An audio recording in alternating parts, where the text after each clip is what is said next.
Let's talk Sunderland, shall we? Yeah, they've had a summer so far, haven't they? The fans are still riding the high of being promoted from the Championship last season. They broke their transfer record a few weeks ago and they've now broken it again. They are certainly coming to the transfer table. There is a deal agreed with Strasbourg for Habib Diara. It's 27 million with 3 million in add-ons for the 21-year-old Senegal international. You might be looking at that thinking, I recognise that moment there. He scored against England at the City Ground just a couple of weeks ago on international duty. We just understand the medical has now got to be completed before officially announcing next week. He is essentially the replacement for Jude Bellingham, who's gone to the Bundesliga with Borussia Dortmund. So, yeah, Sunderland getting busy in the window. Habib Diara from Strasbourg is going to be one of their key signings over the course of this summer and takes their spending to £50 million already at this early stage.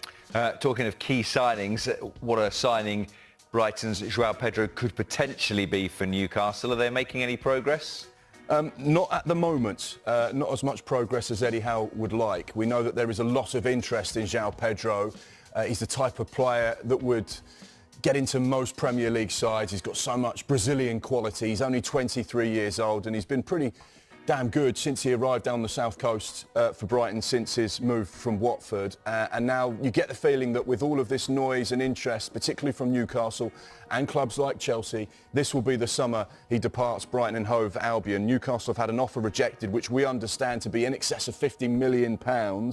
There has been long-term interest in the player from Eddie Howe. Tried to sign him when he was at Watford, but couldn't get a deal over the line. He ended up joining Brighton and Hove Albion, but that interest has remained.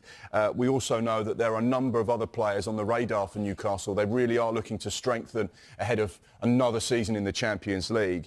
But there's no question about what Joao Pedro would bring. He's got so much quality. He's now got 2 years' experience in the Premier League at a really good club. He's played European football, of course, Europa League football under Roberto De Zerbi. So he has so much more than potentially what he had when Eddie Howe looked at him. Maybe that's reflective upon the price as well. We understand Brighton are looking for in excess of £60 million to get this deal over the line. Let's take a look at some of Joao Pedro's stats then last season in the Premier League whilst at Brighton and Hove Albion, because he was one of the standout players for Fabian Herzl. You can see obviously goals, double figures there, which was the best at Brighton. The assists equal first. I think the other things that stand out there, chances created and touches in and around the box. Now, you know Eddie Howe, Rob. He likes versatility in the players he signs, and that's certainly something that Joao Pedro would bring. Someone that can play on the left and the right, play as a 10, play as a false 9 as well. So he does bring those options, and you can see from those numbers that he was one of the standout performers for Brighton last season, hence why there is this interest from the likes of Chelsea and Newcastle. But as of yet, no deal done. The other thing I get a sense that he quite likes with players like Bruno and Joe Linton is someone with a bit of bite and a bit of edge, which I think that you would say that Joao Pedro has. He plays games right on the limit at times. And he trains on the limit as well. There was that disciplinary issue at the end of the season where there was an alleged confrontation with another player at Brighton and Hove Albion in training.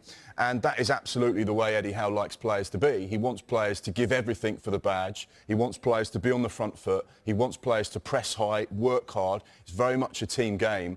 And you get the feeling that Joao Pedro would bring all of those team ethics that are so important.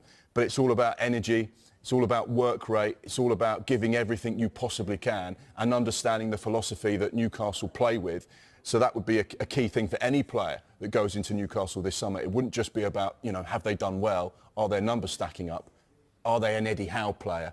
And that's where a lot of players, you think, actually, they're really good, but they're not an Eddie Howe player, so they'd never be a target for Newcastle. You said there that maybe Brighton, or Newcastle rather, weren't too close with Joao Pedro. Are Manchester United any closer in terms of Brentford's Bryan Mbeumo? Well, we told you last night, just after the transfer show came off air, that Bryan Mbeumo's second bid from Manchester United had been rejected. That is essentially the case. However, the offer at £62.5 million was close to what Brentford were looking for. So I get the feeling now the talks are continuing, but it's just a case of restructuring the finances and then they'll have a let's go deal on, this is going to happen. So, yeah, whilst officially that second offer has been rejected, we understand it's just a case of manipulating the figures. We know that Bryan Mbeumo wants Manchester United. You know, he's made that very clear. There were other sides like Newcastle interested in taking him. However, he has made it clear to his agent and to those clubs that were at the table a couple of weeks ago, no, my focus is on Manchester United. That's where I see my future. That's where I want to play. I want to go to the theatre of dreams. That's the next chapter in my life and my football. So, yeah, you get the feeling this will happen. This week could be a key week. It's just a case of manipulating those figures so that everyone is happy. Let's just finish with Paul Pogba back in the game.